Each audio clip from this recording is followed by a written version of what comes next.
আপনাদের সমস্যার মূলে শুনছিলাম 11-12 নম্বর আইন। হ্যাঁ, এটা কি?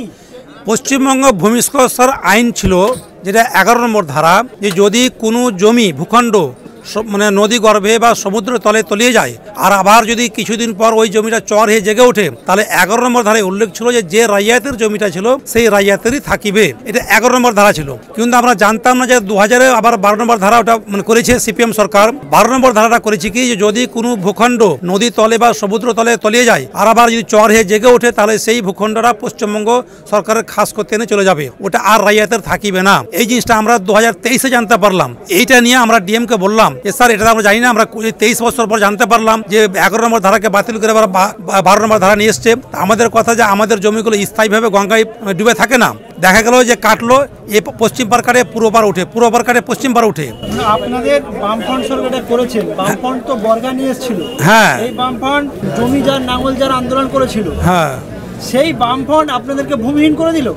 আমরা জানতেই পারিনি যে আমাদের এই আইনটা আমাদের উপর এসছে। আমরা যখন আমরা মোথাবাড়ি বিএলওর অফিসে গেলাম সাব রেজিস্টার করতে, তখন তিনি বললেন যে আপনাদের 11 নম্বর ধারা বাতিল করে দেওয়া হয়েছে, 12 নম্বর লাগু হয়েছে। বর্তমানে ওই জমিগুলো পশ্চিমবঙ্গের খাস করতে এনে চলে গেছে। তা আপনারা এখনো আন্দোলন করেন আর বলেন যে 12 নম্বর বাতিল করে 11 নম্বর লাগু করা হোক, নইলে আপনাদের জমি নয়, আপনারা এই জমি কেনা বেচা করতে পারবেন না, এটা সরকারের জমি। অতএব আমরা ডিএমকে বলেছি, মালদার ডিএমকে, যে স্যার আমাদের জমি আমরা আবাদ করি, চরের মধ্যে জেগে ওঠে, যখন জেগে ওঠে আমরা চাষাবাদ করি, আবার পড়ে যায়, আবার উঠে যায়। হ্যাঁ, আমাদের স্থায়ীভাবে গঙ্গায় ডুবে থাকে না, জমিটা পড়ে থাকে না। অতএব আপনি আমাদের 12 নম্বরকে বাতিল করে 11 নম্বর পুনরায় লাগু করা হোক এবং যে রাইয়াতের জমি ছিল সেই রাইয়াতেরই যেন থাকে, এটা আপনি সরকারকে বলেন।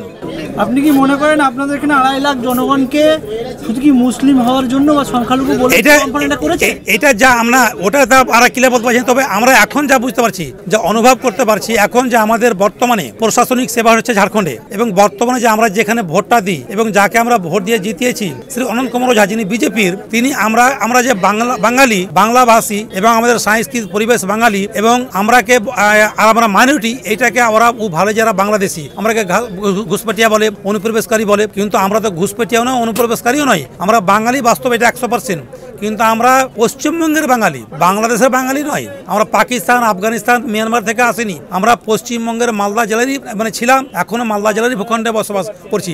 শুধু আমাদের এই গঙ্গা নদী, এই গঙ্গা আমাদের নাসিবটাকে বিগড়েছে একমাত্র গঙ্গা নদী। গঙ্গা নদী কখনো পূর্ব পার কাটে, কখনো পশ্চিম পার কাটে। যখন পূর্ব কাটে পশ্চিম আবার জেগে ওঠায়, পশ্চিমে বাড়ি করি, যখন পশ্চিম কাটে পূর্ব পারে। এইভাবে এই যে ভূখণ্ডটা প্রায় 150 বছর থেকে স্থায়ীভাবে পশ্চিম পারে আছে। এখানে আমরা 2.5 লক্ষ লোক, প্রায় 22টা মজা, এই 22টা মজা আমরা 2.5 লক্ষ লোক বসবাস করি, যেটা পশ্চিমবঙ্গের মালদা জেলার ভূখণ্ড, যার জেল নম্বর রয়েছে, দাগ নম্বর রয়েছে, কোতিন নম্বর রয়েছে। আর এখানে 90% লোক মুসলিম এবং বাঙালি। এইটাকে, এই যে বাঙালি এবং মুসলিম, এটাকে এখন আরএসএস এবং বিজেপিরা আমরাকে বাংলাদেশি বলে মানে আখ্যা দেয়, উপাধি দিচ্ছে। কিন্তু আমরা বাংলাদেশি নয়, আমরা পশ্চিমবঙ্গের। তবে হ্যাঁ, যদি সরকার বলে, ভারত সরকার বলে যে পশ্চিমবঙ্গ মালদা জেলাটা, পশ্চিমবঙ্গটা ভারত সরকারের ভারতের নকশাতে নেই, ম্যাপে নাই, তাহলে আমরা যা বলতে পারে। কিন্তু ভারতের নকশা তো পশ্চিমবঙ্গ রয়েছে, মালদা রয়েছে, তাহলে আমরা বাংলাদেশ নয়, আমরা ইন্ডিয়ান। তবে পশ্চিমবঙ্গের আর যেটা ঝাড়খণ্ড সরকার আইন পাস করেছে 1932 সালের খেতেনি রাইয়াত যারা, তারাই ঝাড়খণ্ডের মূল নিবাসী। 1932 কেন, মুঘল কাল থেকে নিয়ে আজকের তারিখ পর্যন্ত আমাদের কাছে জমির A to Z কাগজ রয়েছে, কিন্তু পশ্চিমবঙ্গের রয়েছে, ঝাড়খণ্ড সরকারের নয়। এই ঝাড়খণ্ড সরকার যে 32 সালের খেতেনি রাইয়াত পাস করেছে, এই রাইয়াতের আইনের অনুসারে আমাদের এখানকার ছেলে মেয়েরা যারা উচ্চ শিক্ষা অর্জন করে বসে আছে, BA, BSc, MA, MSc, BEd, TET, MTech, technical engineer, computer engineer ইত্যাদি ডিগ্রি নিয়ে বসে আছে, একমাত্র একখানা কাগজের জন্য তারা চাকরিতে অ্যাপ্লাই করতে পারছে না। সেটা হচ্ছে কি, নিবাস সার্টিফিকেট, জাতি প্রমাণপত্র, আয় প্রমাণপত্র। আর এখানে ঝাড়খণ্ড সরকার একটা আইন আছে, জাতি, নিবাস, আয়, জমির কাগজের আধারিত সেটা তৈরি হয়। তা আমাদের জমিগুলো তো পশ্চিমবঙ্গ সরকারের মালদার, এই মালদার কাগজকে যখন আমরা এখানে নিয়ে যাই, সেটাকে ফেরত দিচ্ছে না, এই কাগজে তোমাদের কোনো প্রমাণপত্র দেওয়া হবে না।